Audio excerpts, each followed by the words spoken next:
Laremy Tunsil has spoken. Tunsil met with the Washington media. He talked about the trade that the Texans made. Second time he's been traded in his career. A lot of talk about why economically, culturally have been the two topics. He kind of touches on both of those, talks about what went wrong with the Houston Texans, or did he?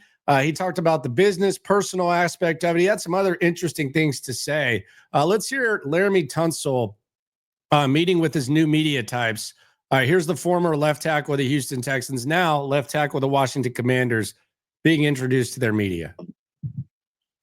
The trade happened, what, Wednesday, Tuesday? It happened so fast, man.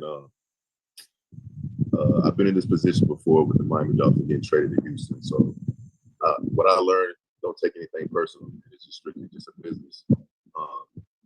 And I actually, before I left the building, I talked to those guys, Nico and Nick, and to see where, just try to understand it just a little bit better. And I do understand it, man. It's nothing personal at the end of the day. Again, it's just straight business. So all good. And then, I think he's trying to get across, and he's going to adjust his camera here for the guy. Ask him to repeat the question. We'll skip through that part. But I think Laramy's kind of trying to get across that, it wasn't anything personal. It wasn't anything character. It was just economic. And I don't think they're going to say whether there's more to it. But I also think that business can be cultural factors such as, whether Laremy Tunsil was a good fit or a good influence on the offensive line, whether they're true or not, we'll throw that to the side. But those can factor into business decisions as well. But it's very clear Laremy Tunsil does not want there to be some sort of assumption that he's a cultural problem. And I think he can probably fit in with the Commanders. So I'll actually be asked about that in a sec. But let's hear some more from Laremy Tunsil, what Laremy Tunsil had to say, more of what he had to say when he met with the Washington media types. I'll repeat that. What impact do you think you can make? What impact do you think you can make for Washington? I mean, honestly, I think I can make a huge impact. Just talking from a player standpoint, what I bring to the table, pass protector, a damn good run blocker, a leader. I don't know about damn good run blocker. I could be a mentor to the young guys in the O-line room, D-line room, doesn't matter, in the position group. I think I can make a huge impact quickly, honestly. In my opinion, I think they traded me. They traded for me for that reason, just to make a huge impact on the team. So, I'm down to do whatever they want me to do, especially at year 10. If they need me to play quarterback and back up Jaden Daniels, then I can do that, running back, whatever. Kind of a little joke. Yeah, so he's talking about being a leader. He's talking about mentoring guys and all that. He wants to get paid. He'll be asked about that a little bit later. Let's hear more from Tunsil. Nikki. Hi, Laremy. You've been through this twice now. Just what does it feel like when you get traded? I mean, how do you find out? What are the general emotions? What's kind of going through your head when you hear that? Yeah, I've been in this process before, and like I said earlier, I learned not to take anything personal. I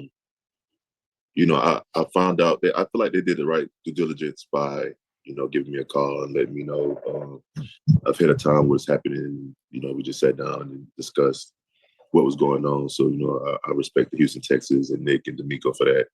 Just giving me just a heads up, because when I was with Miami, I didn't get the courtesy call from Miami. I kind of woke up out my nap and got traded. So at least this time was a little bit different. So. Okay. And when you do arrive at a new place, what is sort of your process for getting acclimated, learning the playbook, learning the rest of the line, et cetera? I think the best thing for me is to try to find a routine. Try to find a routine and, getting to know the coaches, what the coaches stands, getting to know the locker room, getting to know the guys, just asking questions, trying to learn the playbook to the best of my ability, probably try to get to learn the playbook just a little bit earlier than, just try to get ahead of things. Get in the iPad, get in the playbook, talk to the guy, talk to the quarterback, run back, whatever I need to do. Like I try to do as early as possible. Sam. Hey, Laremy, Sam Fortier with the Washington Post. Welcome to Washington. What was the explanation from Nick and Nico when you talked to them Here before we you left? go. Here we go. Pretty much, they're just trying to keep the young guys together. As simple as that. When I was a rookie, and I was talking to my OG, who was Brandon Albert and Jermon Bushrod and Mike Pouncey, they told me it's a young man's game. And, I've seen it for myself. They drafted some young guys and they hit on every draft pick. They're trying to keep those guys together. So I fully understand. Like, they just paid Stingley today. Like, they just gave that boy that bag. So I truly understand. Like, it's no hard feelings. Like, at the end of the day, it's a business. You know what I mean? Don't take anything personal. And I think the reality is Laremy Tunsil looks at this as a business. And props to him. He's the 2-time highest paid offensive lineman of all time. So it's not like Laremy Tunsil is someone who just moves to the beat of his own drum, handles his business, doesn't worry about it, and then all of a sudden he takes everything personal. He understands both points of view of the business. And I think that's the thing that makes someone that possesses elite skills like Laremy Tunsil. I think that's one of like his good qualities is, on one hand, from like the organizational and fan standpoint, you can say, well, he's just doing what he does. He's not making anyone else better. And he's just worried about getting as much money as possible and putting together the best career post-football possible. He doesn't care about winning, blah, blah, blah. Whether that's true or not, I think Laremy Tunsil, if he is focused more on business, and I think there's a lot of times where he has the ability to be able to maximize his earning while looking out for life after football. I think the difference between a lot of guys that have Laremy Tunsil's mindset is they're not self-aware. They're somewhat hypocritical. And when something like this happens, they just whine about teams looking at it like a business. Laremy Tunsil, on the other hand, he at least has a grasp of the business point of view on the other side and the business point of view on his side. And I think that's one of the endearing things and one of the things that Laremy Tunsil does do, regardless of how you feel about how stuff went down. Here's more from LT. No hard feelings against the Houston Texans. I thank them for just putting me in this position, and I thank them for everything they did for me and my family and changing my life. So I get it, man. What is your impression of Jaden Daniels, and what will it be like blocking for him? Good. I can tell you this: I damn sure can't wait to block for Jaden Daniels. He's a baller, and just from seeing this on TV and watching film, and he seemed like he's a better dude too. And just hearing that from a lot of people just around the locker room, and his teammates from LSU, I know a couple of those guys. Just a good person, a baller. So I can't wait. Go make my job hella easy. Him and CJ are really good buddies. Ben. Hey, Laremy. Ben Standig with The Athletic. Welcome to town. Just curious how I hear what you're saying about nothing personal, but you weren't the only thing that Houston's changed on their line. What happened last year, do you think, that went sideways that led to them thinking, hey, we need to move you? Because obviously it felt like surprising that they would look to do that.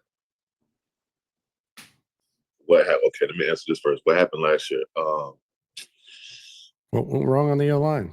That's tough because we could have did a lot of things better, myself included. What? We could have protected CJ better. We could have. Whoa. There's a lot of things that played a part into what happened last year. So I don't think we should just pinpoint one thing.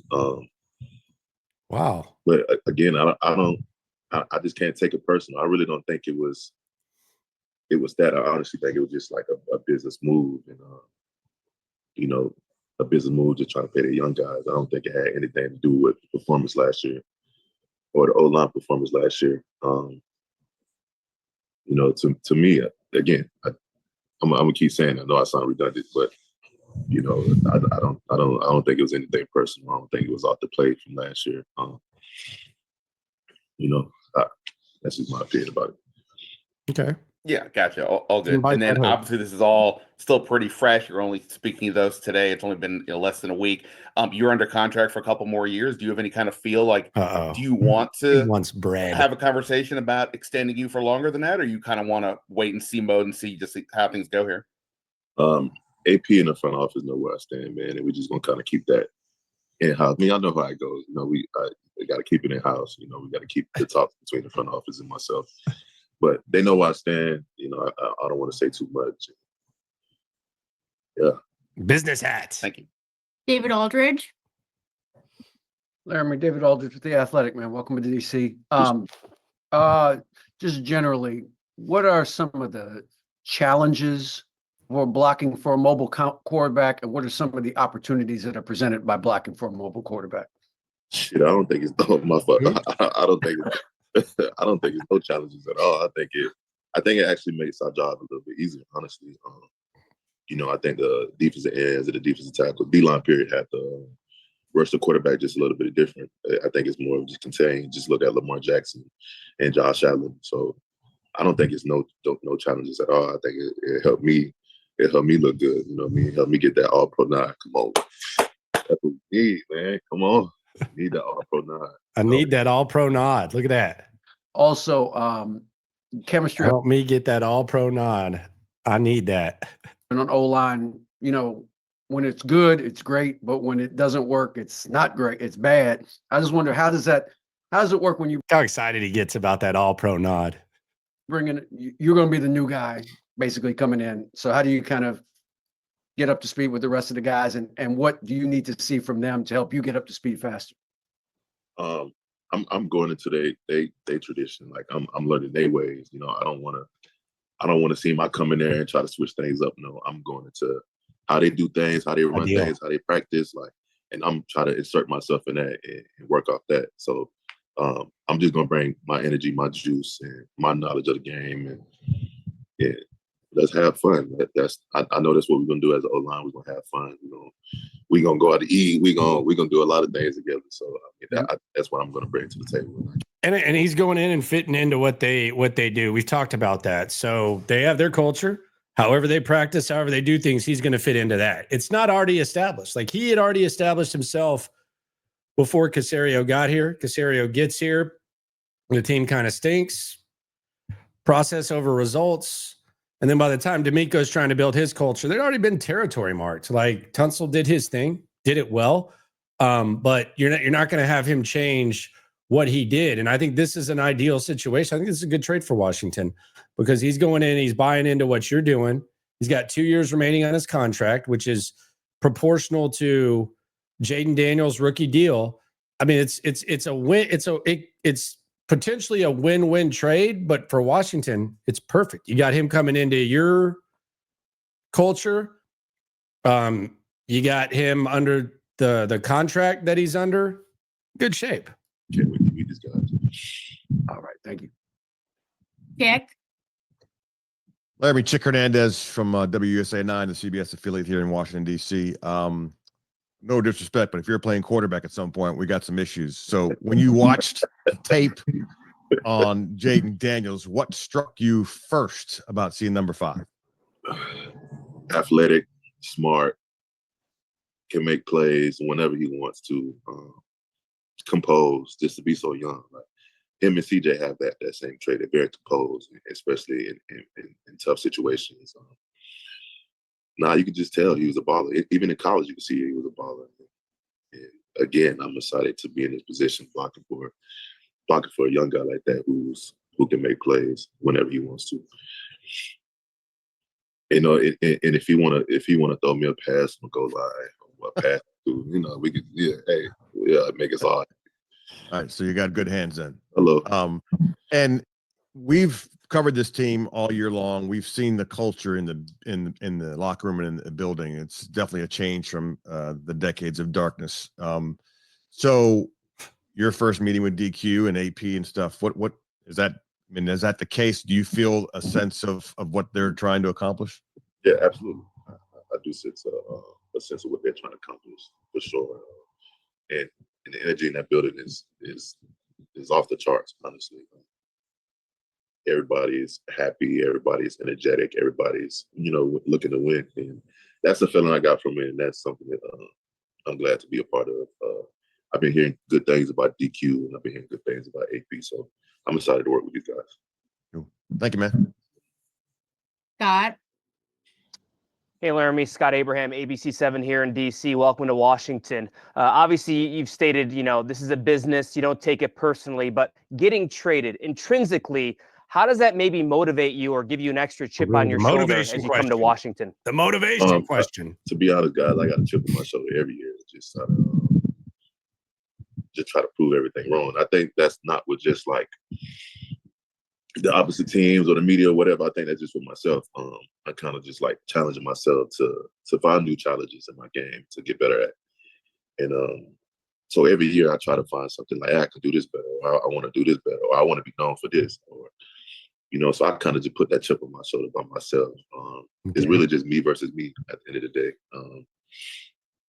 You know, especially there's a lot of things I want to work on, like those 19 penalties I had last season was unacceptable. So wait, that's what? something I want to address for sure. Get that. He said that the penalties I had were unacceptable. We've had, over the course of Laremy Tunsil fall starts, we've had him say he had a target on his back. We had him blame referees this year against Minnesota.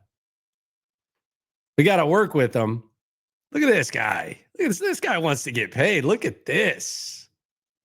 They got to like what they're hearing in Washington. Number down or even having none.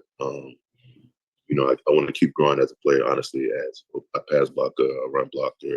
It doesn't matter. You know, I'm always trying to improve in each of those fields. So, what if Laremy Tunsil had no penalties this year? It'd be crazy.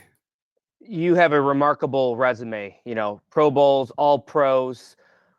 Is this a place you feel like you can get a Lombardi? Because obviously I'm sure that's the one thing on your resume that you really want. You want to play in a Super Bowl. When you look at this team and the pieces already in place, Laremy, why do you believe maybe you can hoist a Lombardi here? The sky's the limit for this team, honestly, man. Just watching this team on film last year. Tremendous team, top to bottom, special team, defense, offense, tremendous team. I think AP and DQ put a great team together and just added a few more pieces, added myself. It's only gonna make it better. You know what I mean? The sky's the limit for it. That is the last thing I have on my list. That's the check mark. And, you know, I'd be happy just to. Nah, you said you wanted that all pro. The guy said he has all pros. I don't think he's gotten the all pro quite yet. He wants it though. He wants it very badly. But yeah, that Lombardi trophy going to be wild if Tunsil gets that this year. Damn, should hold that trophy, man. Hold the trophy like my baby. I can't wait. Like my baby. Thanks, Laremy. We have time for 2 more questions. We'll go David Harrison and then Donna Hopkins. 2 more. Hey, Laremy, how you doing, man? Welcome to DC. Appreciate it. I wanted to ask you. So obviously, you know, anytime a player hits 30 years old, that conversation starts happening around you, whether it's happening internally or not. But then you look at a guy like Trent Williams, and he's 6 years and some change older than you. What are you doing to make sure that 6 years and some change from now, you're still a Pro Bowl caliber left tackle? I think I invest a lot in my body. He does. Like, and we've made it a strong point on this show and on SNL to emphasize. If you go look at Laremy Tunsil's picture when he first got here, his first media availability to now, like he has been in shape, ready to go. Maybe he's banged up more in different camps than others, but as far as like being in shape and taking care of himself, that would have been something that would have been great for the rest of the offensive line to kind of follow. But he is always in shape. So you can co-sign this. He definitely takes care of his body, and he takes care of what he can control. I come to Auburn, Alabama every offseason and work with my guy, Dominic Stasinski, who's the head strength coach for the University of Auburn. And, you know, we always planning like how to just take care of the body, how to continue to just sharpen our tools. And we've been doing a good job so far, man. I've been blessed to be in this position. Going on year 10, didn't have no major injuries. Play all 17 plus some. I think that's my formula right here. Just coming to Alabama and working with my guy. It's been working. And also in the season, I just invest a lot into my body. It doesn't matter what it is, IVs, massages, whatever. I got it's a lot of things that you invest in. I feel like I'm on a good routine. So 6 years with that, 6 years from now, would that be year 16? Yeah. Keep it rolling, man. Keep it rolling. There you go. Thank you. Hey, Laremy, Donna Hopkins, Pro Football Plus. Could you talk a little bit about your handprint? You talked a little bit about being a leader, wanting to be a mentor, and really jumpstart quickly. But do you believe that the best is yet to come even with you being a veteran gonna as say you that. are, the best is yet to come If he with said what no, you have to my best ball's offer behind me. moving forward with your new team? No. Yeah, absolutely. I think the best is yet to come. Just for my opinion, just me personally, I feel like I'm still in my prime and I'm only getting better. So I take it serious. I take putting in work serious. I take like always trying to perfect my craft and get better at the things that I'm already good at or things I need to work on. Like I'm always trying to find ways to get better. So yes, for sure. I actually think so. Thank you and welcome to Washington. Thank you, man. Awesome. Thank you, Laremy. All right, cool. That's it. Yep, that's all. All right, cool. I'll let you guys. All right, there you go. Laremy Tunsil, the leader, the accountable when it comes to penalty guy, and the businessman understands this side of the business. That was an interesting media availability from Laremy Tunsil. You know, he's going to handle his business, and he might be the 3-time highest paid offensive lineman sooner rather than later. We'll see how they let that play out, but it was good to hear what Laremy had to say about the trade. Maybe we'll hear from some members of the Texans somewhat soon, which would be cool, and we'll react here as well. Night stream 10:30, SNL 4 o'clock. Laremy Tunsil speaks. What did you think of what he had to say? Subscribe, like, right along. Always remember, when it comes to this Texan stuff, we are all in it together. Appreciate y'all for coming through the locker room.